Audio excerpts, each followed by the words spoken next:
দিত, আর মা যদি ওই হাসরের মাঠের মধ্যে আমাকে আপনাকে ধারণ না করতো, তাহলে এই পৃথিবীতে আমাদের আশা হতো না। তাহলে এই দেহ ঘরে আগে পুরুষই কিয়ামত হয়, এখানে হাসরের ভূমিকাটা নারী পালন করে থাকে। যাই হোক, আমার কাছে চমৎকার একটি প্রশ্ন রেখেছি।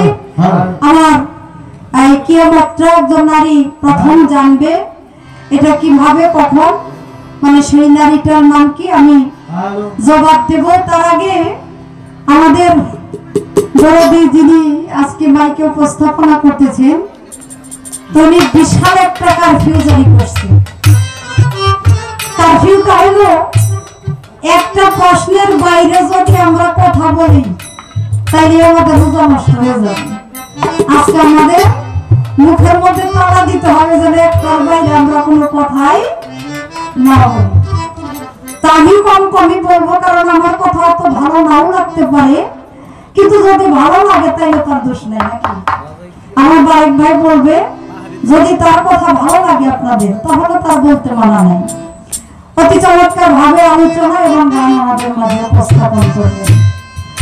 তো আমাকে দাদা একটু লাভ করতে হবে, একটু রিভার দিতে হবে, আমি একেবারেই মজা পাইতেছি না।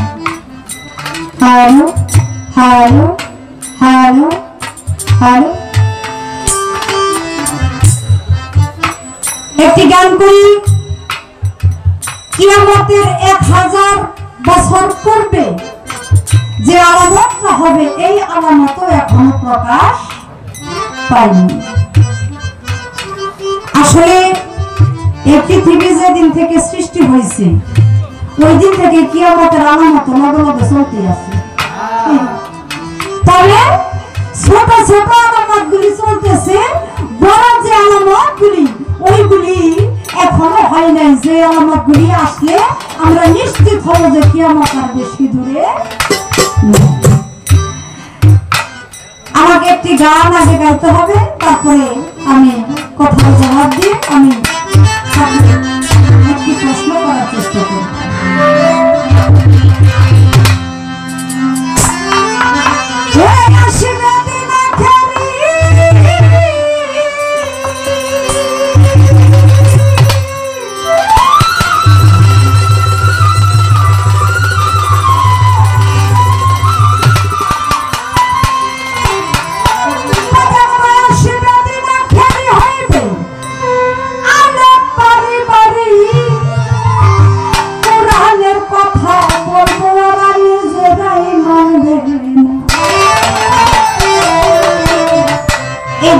খেয়াল করবেন ভাই, কিয়ামতের মোটামুটি এটাকে প্রধানই ধরা যায়। 80 দিন আখেরি আলেম বাড়ি বাড়ি কোরআনের কথা বলবো, ওরা নিজেরাই মানবে না। বর্তমানে আলেমরা কি করতেছেন এটা আমি আর কইতে চাই না, কারণ আমি ওখানে এই জায়গায় কয়ে যাবো, এই জায়গায় নয়, আপনাকে ভিতরে আমার কিছু কইতে পারবো না। রাস্তার মধ্যে খাড়াইয়া যদি কিছু কয়, হ্যাঁ, তখন তো ওই জায়গায় আপনারা থাকবেন না। এই নারী খবর জানবে ঠিক আছে রে ভাই, কিন্তু কিয়ামতের এই বড় একটা আলামত জুড়ে এই মুসল্লি সম্প্রদায় কি বাবা। এখন মাদ্রাসা মসজিদের প্রতিযোগিতা চলতেছে না বাবা। অবশ্যই মসজিদে নামাজ পড়তে গেছি, ওদের মসজিদে নামাজ পড়তে গেছি, 2 কাতার পিছনে দাঁড়াইছি। কেরে আমরা কি পয়সা কম আসেনি? হ্যাঁ, ওদের মসজিদে যাই আমার পিছনের কাতারে দাঁড়াই নামাজ পড়তে বাচ্চাই মসজিদে একটা দিয়া লইছে। 4 ভাই থাকে বিদেশে, টাকা কামাই গরম গরম, মসজিদে একটা দিয়া আলেম একটা বাচ্চা রেখে দিছে, তারা নিজেরাই নামাজ নিজেরাই নামাজ পড়ে না। মসজিদ হবে, মাদ্রাসা হবে, আলেম থাকবে, কিন্তু ইমান। এটা একটা বিশাল বড় একটা আলামত। এটা বর্তমানে আমরা চোখ খুললেই দেখতে পাই। কোন হাদিসের মধ্যে, কোন কোরআনের মধ্যে, কোন জায়গায় মানুষ হয়ে মানুষকে আঘাত করার কথা আছে বাবা? এই কোরআন পড়ে হাদিস পড়ে দলিল পড়ে বড় বড় মাওলানা হইয়া এই যে দেখেন কি বলে মাজারগুলি ভাঙতেছে, মাজারের মধ্যে যে নিরীহ অলিদের পাগলগুলো থাকে তাদেরকে আঘাত করতেছে, এইটা কি কোনো দলিল আছে?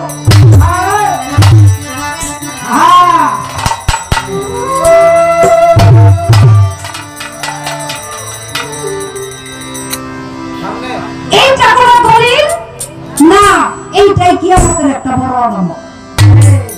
শুরু হয়ে গেছে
আজকে থেকে 50 বছর আগে তারা আগাম জানতো, গায়েব জানতো, তারা কখনই দেখছে যে কি হইতে যাচ্ছে।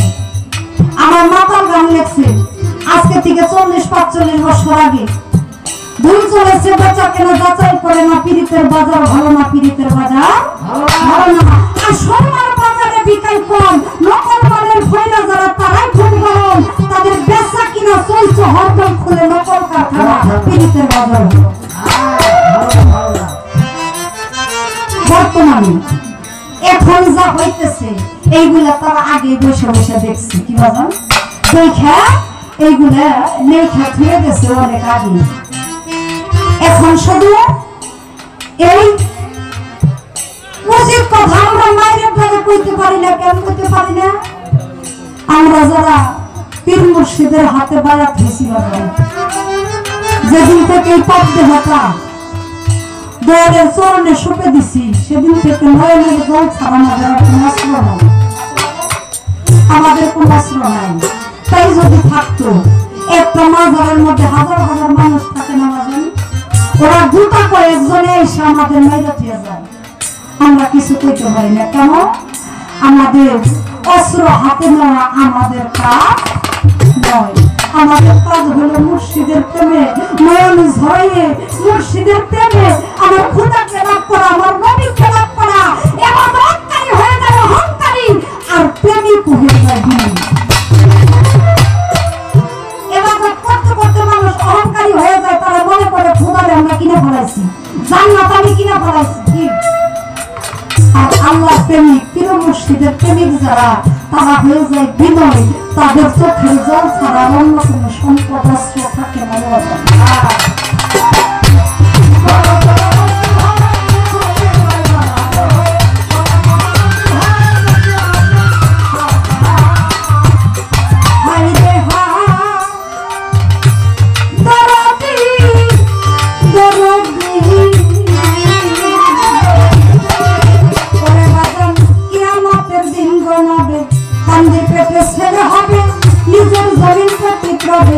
আবার হবে না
হীরা চাইব না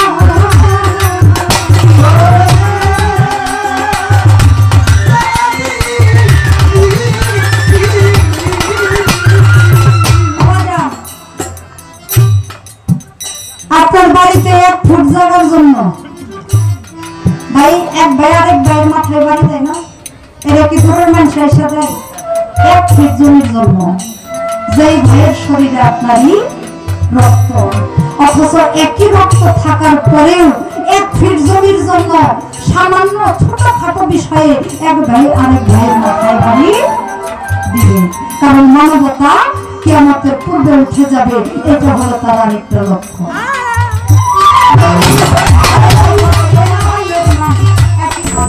সন্তান কেউ তো কারো দিকে হীরা চাইবে না